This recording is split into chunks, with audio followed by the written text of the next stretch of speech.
जिंतूरमध्ये उमेदवारी मागे घेण्याच्या शेवटच्या दिवशी राजकीय रणकंदन पाहायला मिळाले। तहसील कार्यालयाबाहेर दोन गटांचे कार्यकर्ते भिडल्यानं परिस्थिती तणावपूर्ण बनली होती। थोडक्यात काय घडले?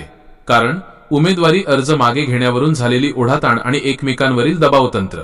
राडा फॉर्म काढण्याचा शेवटचा दिवस आहे। आज राष्ट्रवादी काँग्रेसच्या लोकांनी भोगाव आणि वझर येथील आमच्या उमेदवारांवर दाबदडप करून त्यांच्याकडून जबरदस्तीनं फॉर्म काढून घेतलेले आहेत आणि यामध्ये आता कुठले ते वझरच्या उमेदवाराचा फॉर्म काढून घेतलेला आहे। त्याच्या अक्षरशः असे गळा दाबून पाठीमागे मानेला दाबून त्याला मध्ये घेऊन गेलेले ते। आम्ही त्यांना बोलण्याचा प्रयत्न केला परंतु ते त्याला असं जबरदस्तीनं धरून ओढत नेत होते ते। आणि ही म्हणजे लोकशाहीची यांनी बालुशाही केलेली। फॉर्म काढला का तुम्ही? फॉर्म दोघांनी काढला। फॉर्म मध्ये वझरच्या उमेदवाराचा काढला आता काढ वझरचा एक आणि भोगव दोन उमेदवारांनी परत घेतलं का? तुम्ही एकही फॉर्म दिलता त्यांना? हो। अच्छा, तुमचं त्यांच्यासोबत बोलणं झालं नव्हतं का? बोलणं झालं होतं परंतु हे त्यांच्या जवळच बसलेले होते। जबरदस्ती म्हणजे तुम्ही आरोप करताय की लोकशाही आहे, लोकशाहीमध्ये त्यांच्या गळ्याला पकडून त्यांनी फॉर्म काढला।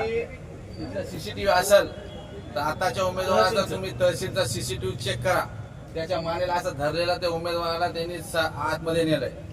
आतमध्ये नेऊन त्या उमेदवाराला त्यांनी जबरी ते फॉर्म काढायला भाग पाडले। आम्हाला त्या उमेदवाराला बोलू सुद्धा दिलं नाही।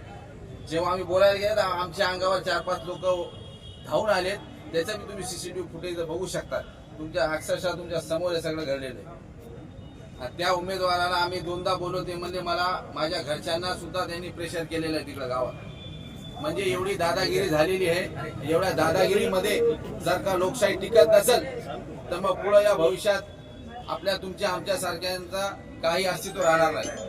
तर आमची प्रशासनाला, माननीय एसडीएम साहेबाला, मान्य निवडणूक निर्णय अधिकाऱ्याला एवढीच आमची विनंती आहे की ते सीसीटीव्ही फुटेज चेक करा आणि त्या आमच्या माणसाला धरून आणलेलं बघा। ज्यांनी आणले त्याच्यावर कारवाई केली पाहिजे।